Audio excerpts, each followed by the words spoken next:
Our world is in turmoil.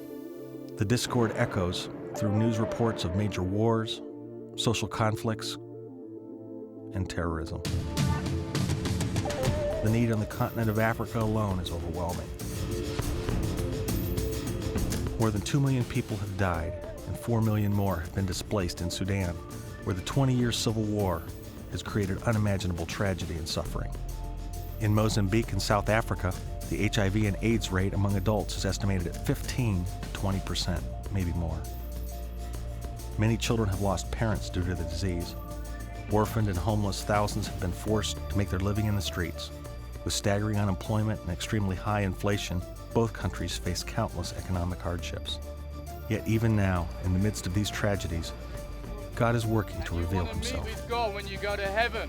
Amazingly enough, one of the most effective tools he's using is a leather ball filled with air. But with it, those who are skilled can cross cultural barriers and capture the attention of many unlikely hearers.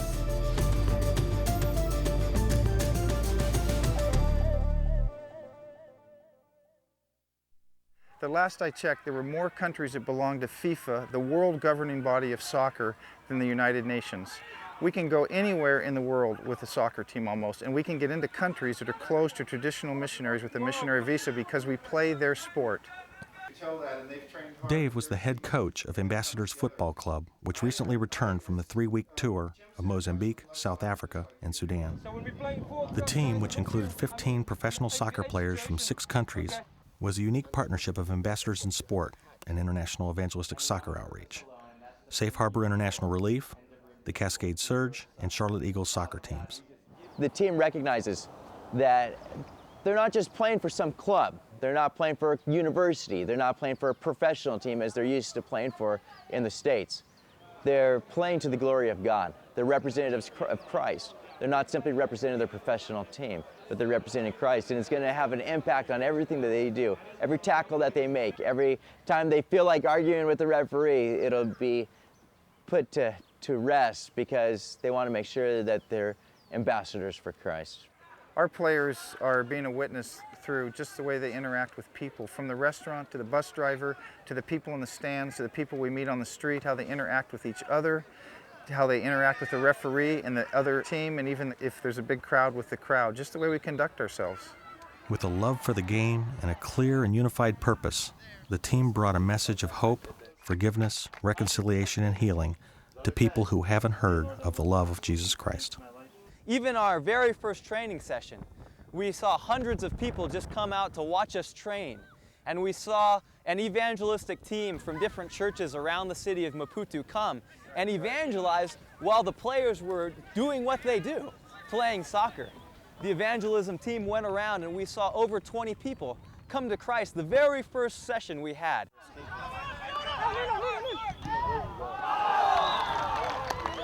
In Mozambique and South Africa, the team led community outreach through soccer matches with top professional teams, including select members of Muslim leagues. They conducted free coaching clinics to give aspiring athletes a rare opportunity to learn tips and techniques from professionals. Team members were featured guests at special assemblies in schools and in an orphanage. They conducted sports and ministry seminars for professional soccer coaches and local pastors.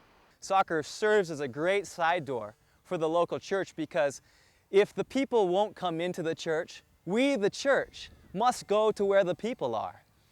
Salvador Vilanculas is a pastor in Maputo and chairman of the Evangelical Alliance of Churches in Mozambique, with over 16,000 members.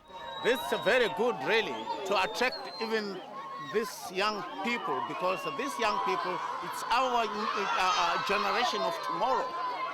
So if we win these young people, then we have a future in the country. بسم الله الرحمن الرحيم إذا جاء نصر الله والفتح رأيت الناس يدخلون في دين الله أفواجا فسبح بحمد ربك واستغفره إنه كان توابا. Perhaps their most incredible and unique opportunity to play against the top teams in Sudan by personal invitation of the Sudanese government. Yes, ready to play. It's game time. 1, 2, 3, play! Come on, guys. Not only have they been willing, but they've been eager to allow us to come in, and they see need, and they want help from the West. They want to be able to allow groups like this to be able to come in, to be able to help the people that are there. The Sudanese ambassador said, "You are part of the reconciliation process." As he looked at me from across the table, said, "You are part of the reconciliation process." How, I don't know. What exactly, I don't know. But if he says that, we need to go and we need to do what we can. At the same time, the team had to consider the dangers of such a high-profile visit. Sudan's a country with many borders, various countries that surround Sudan that the government recognizes that they cannot control completely. They have made an effort to rid Sudan of some of the most extreme terrorist groups. But it doesn't change the fact that there are uncertainties going in, and we recognize that. The team has been preparing themselves mentally, preparing themselves spiritually, physically, for what is lying before us in Sudan. Under the protection of the Sudanese Secret Service, a police escort, and several hundred military troops, the Ambassador Football Club played 2 matches in Sudan, the first against the national team in Khartoum, another 350 kilometers north across the Sahara Desert. Oh, yeah! Over 17,000 spectators attended the matches in Sudan. 10 million more watched the live coverage in Arabic on state-run satellite TV throughout Northern Africa, the Middle East, and Europe. During an interview at halftime, one reporter asked questions which allowed the team to share the gospel to the millions watching on television and listening on radio. Even as the second half of the match was underway, reports came in from viewers in southern Sudan, Kenya, and as far away as Sweden and even California. Saudi Arabian newspapers, Reuters International News Service, and major media throughout northern Africa covered every move the team made. The trip was called unprecedented, historical, and likened to the ping-pong diplomacy of the U.S. and China in the 70s. One newspaper in Sudan headlined a story about the team, "American Soccer Opens New Era in Sudanese-American Relations." It is a new era, and it is a good initiative to build in trust and to bring back relationship between the two countries, and I encourage that as a Christian.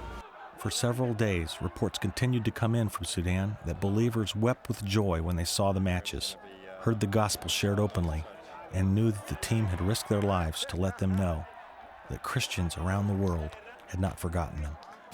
As a result of this tour, invitations have been received for future ambassador teams to possibly visit Egypt, Eritrea, Ethiopia, and other countries. Right now, the church has an unprecedented window of opportunity to openly reach the people of Africa and the Middle East. Because of their need for humanitarian relief and development, many are openly seeking help from the worldwide Christian community. Many are disillusioned with radical Islam. More than ever, they are willing and eager to discuss the claims of Christ, in spite of the fact that in countries like Sudan, it is still punishable by prison or even death to convert from Islam to Christianity. Let's continue to work for the day when many lost souls will put down a leather ball filled with air and pick up a leather book which God breathed, filled with words of faith, hope, and love, and join us in the song.